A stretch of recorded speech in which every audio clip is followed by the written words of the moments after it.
please. Thank you very much. It's really an honor and a pleasure to be with you and with your audience at this amazing conference and to talk about peace education and global learning challenges and opportunities. I just would like to, start with a brief introduction about the topic.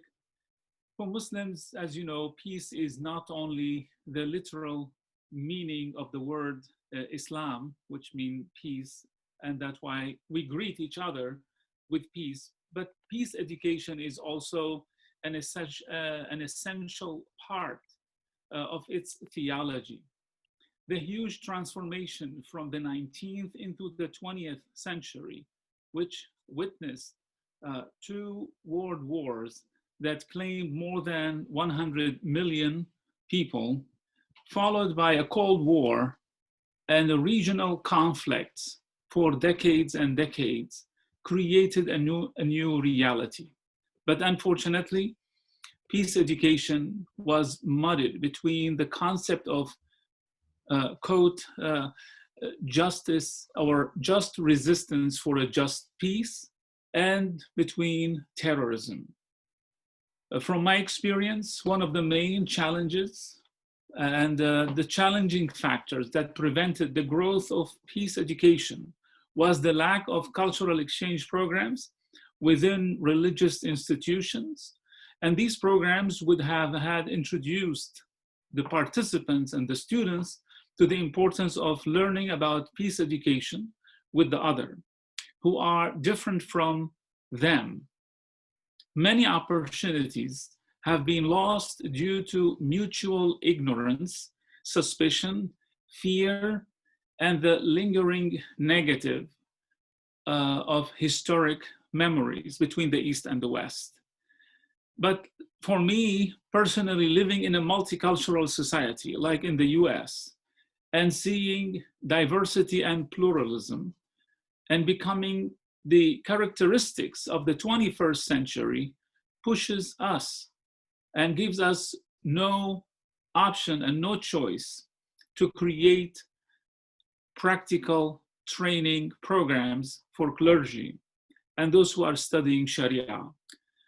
Providing training and hands-on experiences for peace building and peace education for many seminaries and religious institutions of Muslims, Christians, Jews, and others is becoming the divine duty of all of us.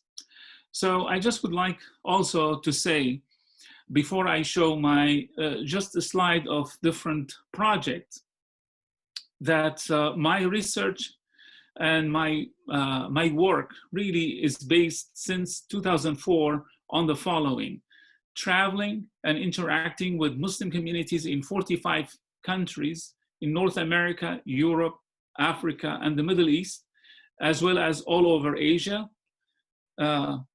And 42 of these countries were through the official international speaker programs that were conducted through the US Department of State. Also working with cultural exchange students in the US through their annual exchange programs that is called YES program. And those students, they come from approximately 45 countries, and that was from 2004 to 2016. And then starting the International Observers Program, where we would normally invite religious leaders and imams and community leaders to come to the United States, funded by different US embassies, for 2 weeks or 3 weeks programs. And then regular welcoming official delegations of Muslim communities and leaders from around the world who are coming to Washington through the State Department, also for a program that we call IVLP, or International Leadership Development Programs. And the last important thing in my research is really conducting annual youth programs for those cultural exchange students who are in America for 1 year. And we call this program Better Understanding for a Better World. And the students who participate normally altogether from 78 countries. And we have been doing it from 2006 until today, This year, unfortunately, because of COVID, we had to stop the conference in April. But I would like just to say, out of all of this experience, I came to one conclusion, and that is the lack of practical training programs. One of the sad realities in the Arab world today is that most of the teachings about peace education are theoretical and given in auditorium and various universities and mosques. But very few Muslim immigrants to Europe and America were graduates of Sharia universities and theological departments who practiced and provided the students exchange programs to Europe, to America, or Asia. There is an increased need for religious institutions to create these kind of practical teachings and hands-on experiences before the students graduate. Training the religious leaders to partner for peace development with other seminaries and people of other religions is really the task of the theologians of the 21st century.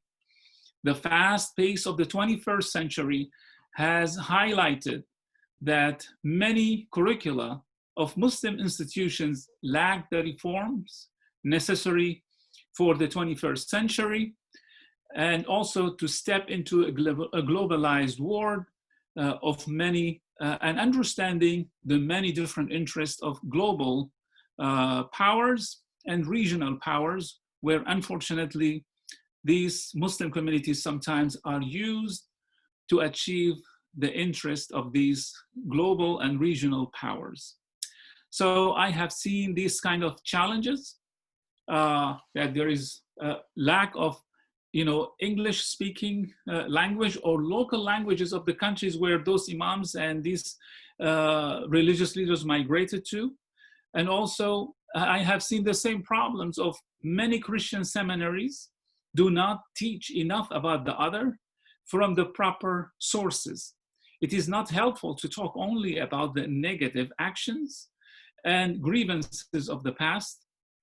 And also I have realized that the lack of spirituality in these programs, and also the tendency to focus more on differences but not on similarities. So really, when we add to these challenges also the comparison between NGOs in the Arab world and the Muslim world versus NGOs in Europe and in America, you will see big differences, because normally NGOs in other countries are viewed with suspicions, and that's really hinder the work of a lot of people unless they partner with NGOs in other countries. So due to political situations in many instances of these NGOs, we have seen the lack of so many of the opportunities are lost due to these lack of understanding also how to partner on a global levels. And I'm going to show also the opportunities of spreading the good news through different kind of social medias that now they are available for everybody. And as we are heading into completely a new world, that will help the religious leaders and the imams really to apply the teachings of peace that they say in their prayers and in their worship every day, to apply it into projects, to apply it into programs, similar to the programs that I have found that it is extremely important, and that's the global youth movement through the better understanding for a better world. And the last thing I just would like to mention here about the opportunities of looking around us and study the successful interfaith movements. And one of them that we have been doing here in the United States is the Sultan and the Saint. For me, when Pope Francis adopted the name Francis after becoming Pope, I right away realized that he is intending to imitate Saint Francis of Assisi. who reached out to the Sultan of Egypt almost 800 years ago. But unfortunately, when I spoke to a lot of people in the Middle East, in Egypt, in Syria, in other countries, they had no clue who St. Francis was.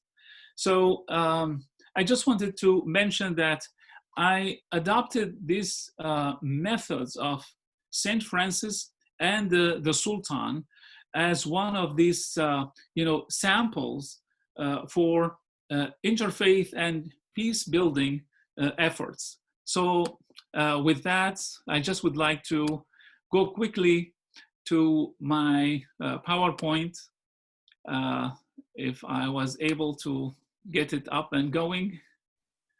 You have to share your screen. I have to share my screen first. Okay. You have the rights for this. I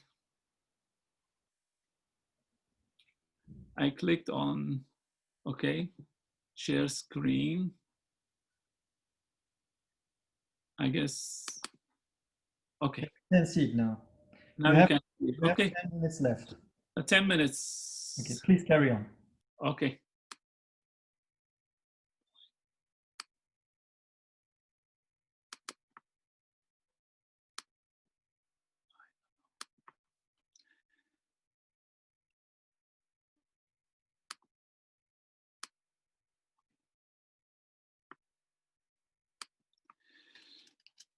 So because of that, I started this Al-Bashir seminary in order to carry these peace building programs.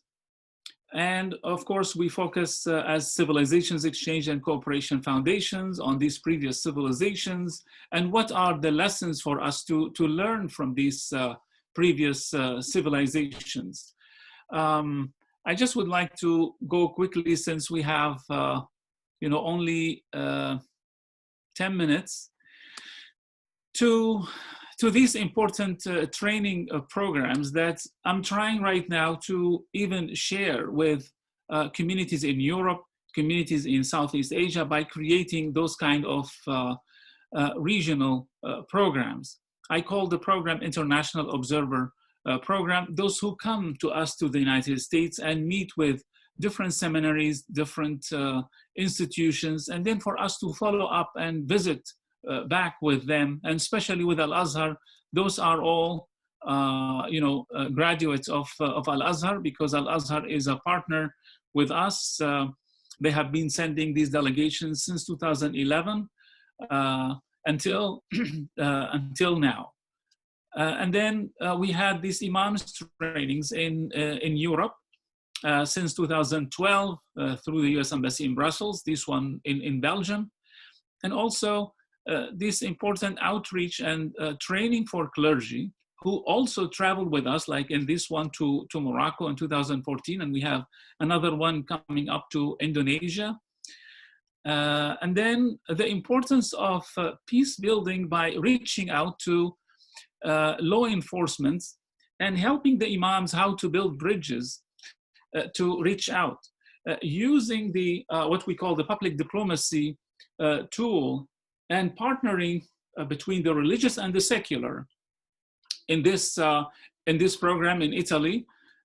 Because of my speaker program with the US Embassy in Rome, they asked if I will speak to the Italian army, and they told me this is the first time we have an imam to come and speak to us. But the questions they have raised, it was unbelievable that for me to come from the United States and see that programs like this, in order to build peace, first of all, within the society before you go international, or these programs that we do here in Baltimore for the law enforcement, constant outreach. And I try to do the same when I go to Europe as well.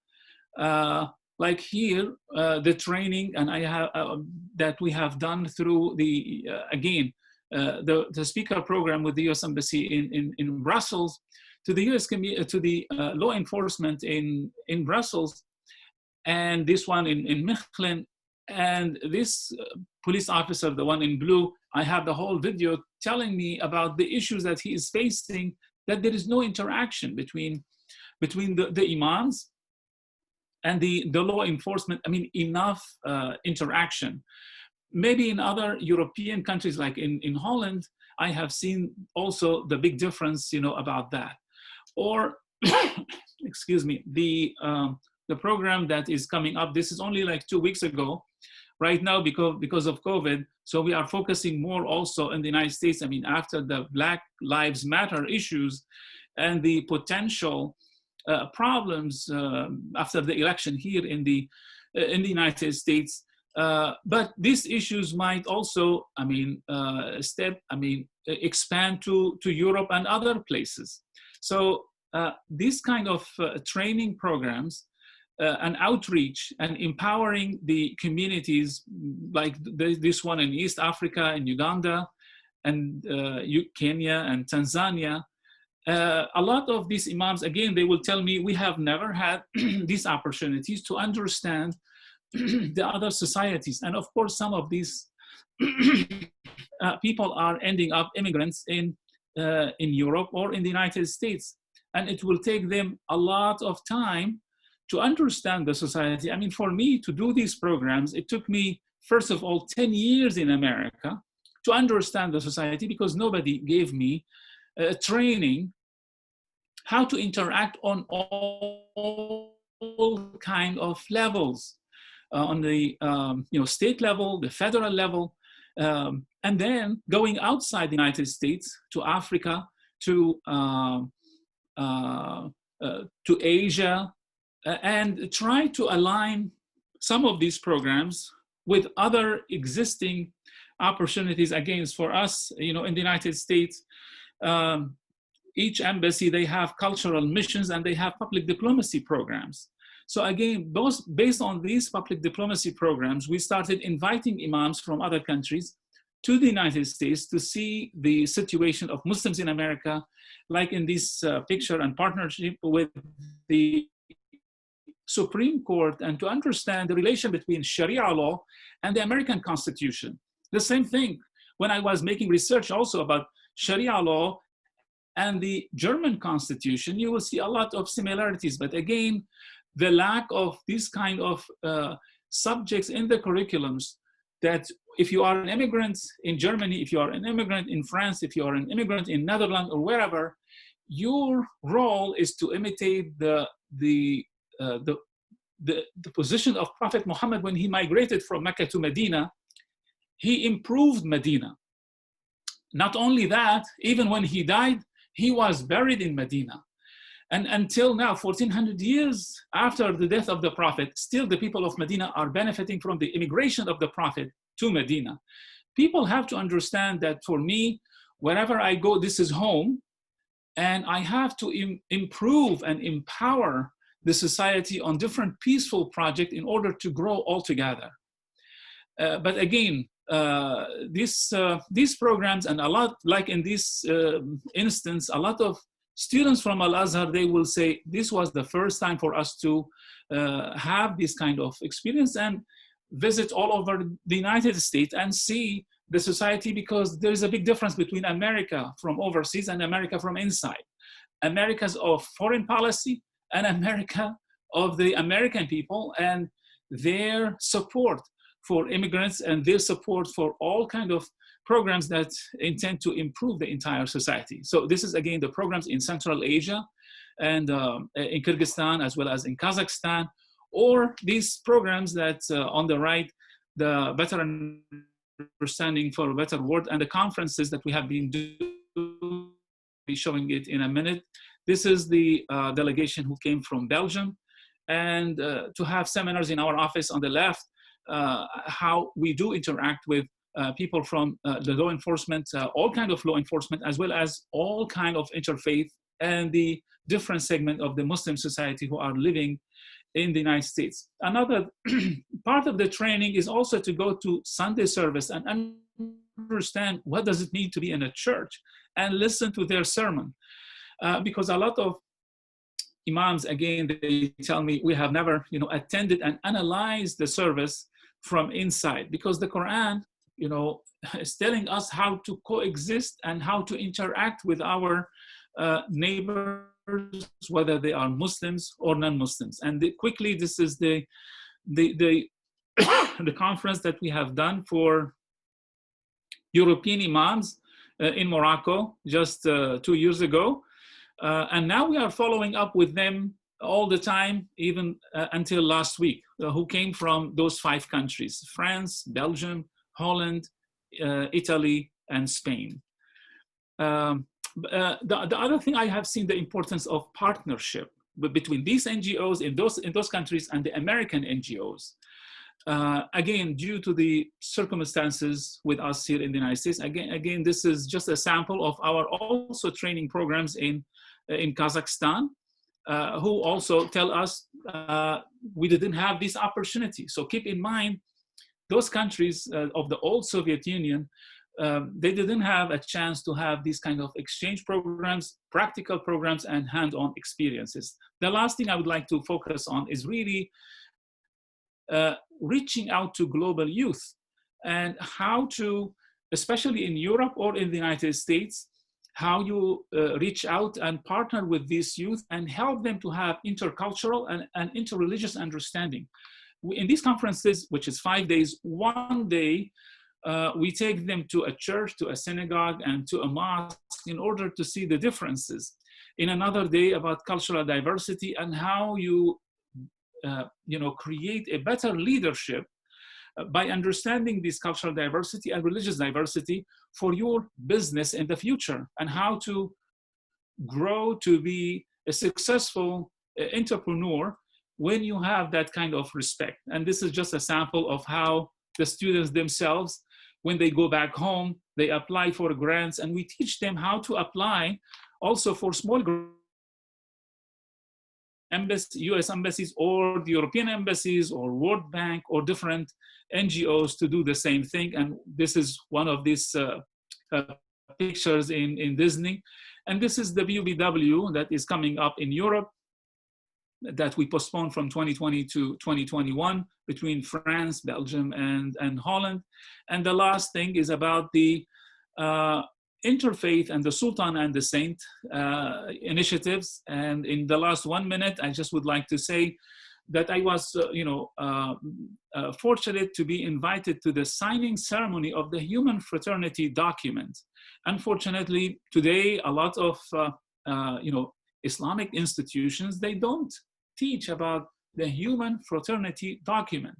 And when I go to different churches, like the conference that we have done just last November at the Catholic University in America, and I did a research and comparison between Vatican II and the Human Fraternity document, which I attended the signing here between the Pope and the Grand Imam.